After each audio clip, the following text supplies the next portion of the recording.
Jack एक paranormal investigator था। Jack को भूत प्रेत और पैरानॉर्मल एक्टिविटीज में बहुत ज्यादा इंटरेस्ट था और इसलिए उसने अपने इस पैशन को अब अपना प्रोफेशन बना लिया था। इंटरनेट के थ्रू वो अपनी की गई पैरानॉर्मल इन्वेस्टिगेशंस को पब्लिश करता था और इसके चलते उसने सोशल मीडिया पर अपनी अच्छी खासी फैन फॉलोइंग भी बना ली थी। कई सारे एक्सप्लोरेशंस के बाद अब उसे बार बार एक पुराने से खंडर हो चुके अबैंडन्ड डॉकयार्ड के बारे में फैन मेल्स आने लगे थे। जैक ने भी अपने फैंस की बात सुनकर वहां जाने का तय कर लिया। एक रात जैक अपना जरूरी सामान लेकर रात के अंधेरे में उस डरावने डॉकयार्ड पर पहुंच गया। उस डॉकयार्ड पर तेज हवाएं चल रही थीं और वहां एक अजीब सा सन्नाटा था। इतनी शांति थी कि जैक हवा को भी बहते हुए सुन पा रहा था। उस लकड़ी के बने डॉकयार्ड पर चलने पर लकड़ी के करकाने की अजीब सी आवाजें आ रही थीं।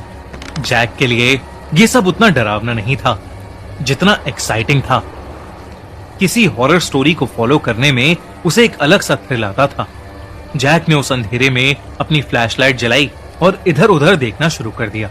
तब उसने देखा कि पानी पर एक भी बोट नहीं थी, जिसका मतलब था कि काफी समय से उस डॉकयार्ड का कोई इस्तेमाल नहीं किया गया था।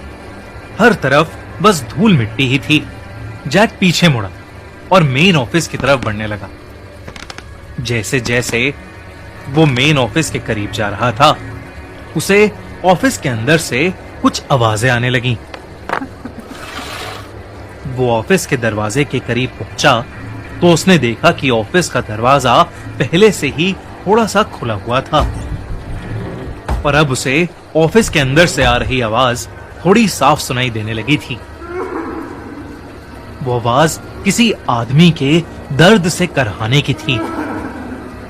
जैक अब थोड़ा थोड़ा सहमने लगा था, लेकिन फिर भी उसने हिम्मत की और उस ऑफिस का दरवाजा खोला।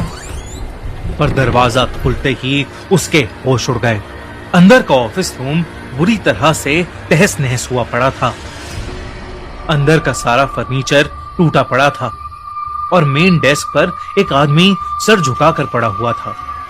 वो करहाने की आवाज भी उसी आदमी से आ रही थी। जैक ने उस आदमी को पुकारा। उसने उसे 2-3 आवाजें भी लगाईं, पर वो आदमी बस वहां पड़ा हुआ दर्द से करहा रहा था। जैक धीरे धीरे उस आदमी के करीब गया और जैसे ही उसने उसकी पीठ पर हाथ रखा, जैक के रोंगटे खड़े हो गए। वो आदमी जो दर्द से कर रहा था, वो कोई जिंदा आदमी नहीं, बल्कि एक बेजान सड़ी गली लाश थी। उस लाश को देखते ही जैक के चेहरे का रंग ही उड़ गया। तभी जैक को महसूस हुआ कि जैसे उसके पीछे कोई खड़ा हुआ है। जैक तेजी से पीछे पलटा, पर उसके पीछे कोई नहीं था। अब जैक बहुत ज्यादा अनकंफर्टेबल महसूस करने लगा था। वो वहां से निकलना चाहता था। वो तेजी से दरवाजे की तरफ गया, लेकिन उसके देखते ही देखते वो दरवाजा जैक के सामने ही बंद हो गया। जैक ने उस दरवाजे को खोलने की बहुत कोशिश की, पर वो जाम हो चुका था। जैक अब उसी कमरे में कैद हो गया था और तभी कुछ ही पलों में जैक को महसूस होने लगा कि कमरे का टेम्परेचर गिरता जा रहा है। उसके होठ नीले पड़ने लगे थे और वो बुरी तरह से ठंड से कांपने लगा था। अचानक जैक को बहुत ही जोर से एक औरत के चीखने की आवाज आई। वो चीख इतनी भयानक थी कि जैक जोर जोर से बाहर जाने के लिए दरवाजे को पीटने लगा। तभी जैक के कंधे पर एक बर्फ जैसा ठंडा हाथ आया। जैक तुरंत पलटा, पर इस बार भी उसके पीछे कोई नहीं था। जैक का कांपता शरीर उसका साथ नहीं दे रहा था, पर तभी उसकी आंखों के सामने ऑफिस की जमीन पर पड़ी धूल हवा में उठने लगी और देखते ही देखते वो एक औरत का रूप लेने लगी। जब जैक ने उस औरत को देखा तो जैक की रूह कांप गई। उस औरत का पूरा शरीर सड़ा गला था और उसका खून भी नीला पड़ चुका था। उस औरत की लाल आंखों में बस गुस्सा भरा हुआ था। जैक को लगने लगा था कि उसका अंत करीब आ चुका है। उसकी मौत उसके सामने खड़ी थी और उसे गुस्से भरी आंखों से घूर रही थी।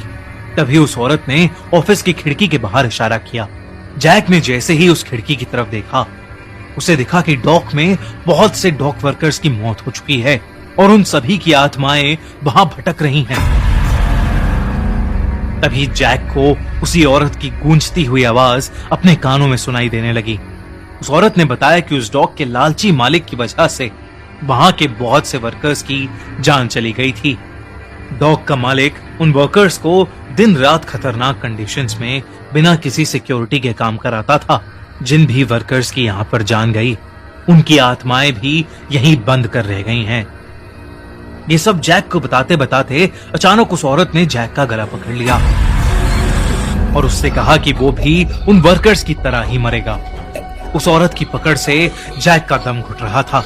उसने जल्दी से अपने पॉकेट से अपना लाइटर निकाला और उसे जलाकर उस औरत पर फेंक दिया। वो औरत आग के डर से पीछे हो गई और जैक उस डॉकयार्ड से भाग निकला। उसने किसी को भी अपने एक्सपीरियंस के बारे में नहीं बताया, लेकिन वो कभी भी उस घटना को नहीं भूल पाएगा।